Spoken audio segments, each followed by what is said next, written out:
नमस्कार, न्यूज 21 देख रहे हैं आप और मैं हूं आपके साथ अखिल। उत्तर प्रदेश की बड़ी खबरों में बात करेंगे। बस्ती जिले के सोनहा थाना क्षेत्र के टेडी कुइया गांव में शनिवार सुबह 12 वर्षीय बच्ची नूर शबा का अर्धनग्न शव मिलने से सनसनी फैल गई। बच्ची संत कबीर नगर की रहने वाली थी और 2 माह से ननिहाल में रह रही थी। वह रोज की तरह आम बीनने निकली थी, लेकिन देर तक नहीं लौटी। खोजबीन में उसका शव खेत में मिला। शरीर पर नुकीले दांतों के निशान मिले, जिससे कुत्तों के हमले की आशंका जताई जा रही है। मौके पर पहुंचे सीओ सत्येंद्र भूषण तिवारी ने बताया कि शव के पास आवारा कुत्ते थे। पुलिस ने फोरेंसिक टीम से घटनास्थल की जांच कराई और शव को पोस्टमार्टम के लिए भेजा। रिपोर्ट आने के बाद आगे की कार्रवाई की जाएगी। बस्ती से दिलीप पांडे की रिपोर्ट। आज दिनांक 29 जून 2025 को थाना सोनहा जनपद बस्ती पर स्थानीय चौकीदार द्वारा पुलिस को एक सूचना खेत में एक बालिका की डेड बॉडी प्राप्त करने की बताई गई। इस सूचना पर तत्काल मौके पर पुलिस और फोरेंसिक टीमें पहुंची। ये गांव टेढ़ी कुइया जो थाना सोनहा क्षेत्र के अंतर्गत आता है, वहां पर एक 12 वर्षीय बालिका की बॉडी खेत में पड़ी हुई थी। प्रथम दृष्टया शव को देखने पर उस पर नुकीले दांतों के गहरे जख्म थे, खरोचे जाने के निशान थे। पूरे शरीर पर इस तरीके के निशान वो विभिन्न स्थानों पर पाए गए। गांव के स्थानीय लोगों द्वारा बताया गया कि ये बच्ची गांव के ही तुफैल अहमद की भांजी थी, जो गत 2-3 माह से अपने यहाँ पर रहती थी। यहाँ उसका ननिहाल है। तुफैल अहमद रिश्ते में उसके मामा लगते हैं। मूल रूप से इसका घर वो थाना बेलहर कला जनपद संत कबीर नगर में था। बस्ती जिले के छावनी थाना क्षेत्र के बहवा कलानी गांव में रविवार सुबह जमीनी विवाद को लेकर 2 पक्षों में जमकर मारपीट और गोलीबारी हुई। विवाद उस वक्त भड़का जब 59 वर्षीय रामसूरत अपने खेत में धान की रोपाई करवा रहे थे। इसी दौरान 60 वर्षीय लालमन ने मौके पर पहुंचकर विरोध किया और कहासुनी के बाद फायरिंग कर दी। गोली रामसूरत के पैर में लगी, जिन्हें गंभीर हालत में विक्रमजोत से अयोध्या ट्रॉमा सेंटर रेफर किया गया। सूचना मिलते ही पुलिस मौके पर पहुंची और जांच शुरू की। सीओ सत्येंद्र भूषण तिवारी ने बताया कि मुकदमा दर्ज कर लिया गया है और आरोपियों की गिरफ्तारी के लिए पुलिस की टीमें गठित कर दी गई है। बस्ती से दिलीप पांडे की रिपोर्ट।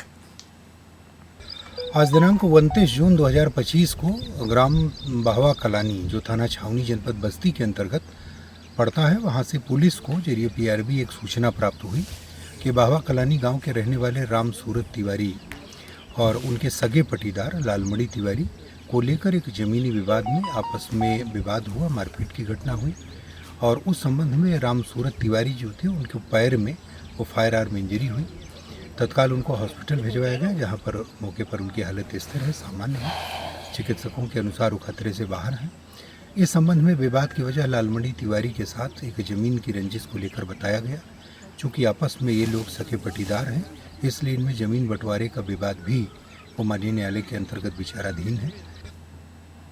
कौशाम्बी में पाल समाज के नाबालिग बच्ची से कथित दुष्कर्म मामले में सियासत तेज हो गई है। रविवार को भीम आर्मी प्रमुख व सांसद चंद्रशेखर आजाद प्रयागराज एयरपोर्ट पहुंचे, जहां से वे पीड़िता से मिलने कौशाम्बी रवाना होना चाहते थे, लेकिन पुलिस ने उन्हें रोक लिया। प्रशासन ने कानून व्यवस्था का हवाला देते हुए उन्हें सर्किट हाउस भेज दिया। इसके विरोध में चंद्रशेखर आजाद समर्थकों संग धरने पर बैठ गए। सांसद ने प्रशासन को 2 विकल्प दिए, या तो उन्हें सीमित संख्या में पीड़िता से मिलने दिया जाए या फिर पीड़िता के परिजनों को सर्किट हाउस लाया जाए। मौके पर भारी पुलिस बल तैनात है। चंद्रशेखर ने इसे लोकतांत्रिक अधिकारों का हनन बताया। प्रयागराज से जयगम रेजवे की रिपोर्ट। पूरे एयरपोर्ट पे फोर्स लगा के 700-800 पुलिस के सिपाही, दरोगा, SHO, CO, additional SP rank के अधिकारियों को लगा के मुझे कौशाम्बी जाने से रोका गया है। आखिर इस प्रदेश नेपाल से भारत में प्रवेश करते वक्त रुपई डीहा बॉर्डर पर 7 संदिग्धों को वाहन चेकिंग के दौरान गिरफ्तार किया गया। पुलिस ने इनके पास से सफेद रंग का एक बैग बरामद किया, जिसमें दूरसंचार यंत्र मिला है। पकड़े गए लोगों में 4 महाराष्ट्र और 3 उत्तर प्रदेश के निवासी हैं। इनमें बिलाल, अचलेश, मुनीर, तामेश्वर, शंकर, मुस्लिम व छांगुर शामिल हैं। ये सभी नेपाल के बाके जिला निवासी नसीम शेख से मिलकर लौट रहे थे, जो नेपाल के इस्लामिक संघ का सक्रिय सदस्य बताया जा रहा है। पुलिस ने एफआईआर दर्ज कर जांच शुरू कर दी है। सुरक्षा एजेंसियां अलर्ट मोड पर है और संदिग्धों से गहन पूछताछ जारी है। बहराइच से राहुल वर्मा की रिपोर्ट। 27/6/25 को भारत नेपाल सीमा रुपैडिया चेकपोस्ट पर चेकिंग के दौरान नेपाल की ओर से आती हुई वायरिस गाड़ी MH12BG 5920 को चेक किया गया, जिसमें बिलाल अहमद, मुनीर अहमद, तोमेश्वर भोदवे, मोहम्मद मुस्लिम, अखिलेश कुमार, छांगुर, शंकर पांडे मौजूद मिले, जिनकी तलाशी ली गई। तलाशी के दौरान उन सबके पास से कुल 5 अदद हैंड हेल्ड वायरलेस सेट तथा उनके चार्जर बरामद हुए, जिस संबंध में उनसे लाइसेंस तलब किया गया जो नहीं दिखा सके, जो प्रतिबंधित फ्रिक्वेंसी के पाए गए। इस संबंध में सभी को भारतीय टेलीग्राफ अधिनियम 1985, दूरसंचार अधिनियम और भारतीय बेतार टेलीग्राफ अधिनियम 1993 के तहत एसएसबी द्वारा गिरफ्तार कर अभियोग पंजीकृत कराकर माननीय न्यायालय रवाना किया गया। करारी कस्बे के चमनगंज स्थित सैयद आफ्ताब मेहंदी के अजा खाने में कदीमी मजलिस का आयोजन हुआ। मौलाना अलमदार हुसैन साहब ने इमाम हुसैन व सोहदाए करबला की कुर्बानी का मार्मिक वर्णन किया, जिसे सुनकर अकीदतमंदों की आंखें नम हो गई। मजलिस के बाद शबीह ताबूत अलम और जुलजहना को गुलाब और चमेली के फूलों से सजाकर जुलूस निकाला गया। अंजुमन सक्काए जहरा के नोहा खवानों ने पारंपरिक अंदाज में नोहा पढ़ा। जुलूस परंपरागत मार्गों से गुजरते हुए शांतिपूर्वक संपन्न हुआ।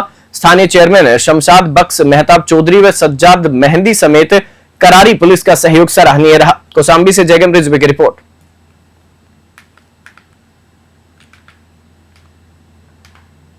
धनारी थाना क्षेत्र के औरंगाबाद गांव में हाईटेंशन लाइन खींचते वक्त बड़ा हादसा हो गया। खेत से लौट रहे सत्यभान और उसके चचेरे भाई रोहित विद्युत तारों में उलझ गए।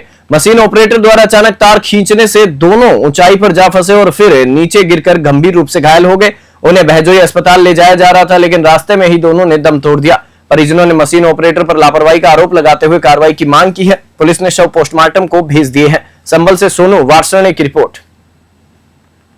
ये मेरा साड़ू के लड़के सत्यवान, पिताजी के नाम ब्रह्मचारी, ग्राम औरंगाबाद, उनके भाई छगराम, उनका बेटा रोहित, दोनों खेत में कार्य कर रहे थे।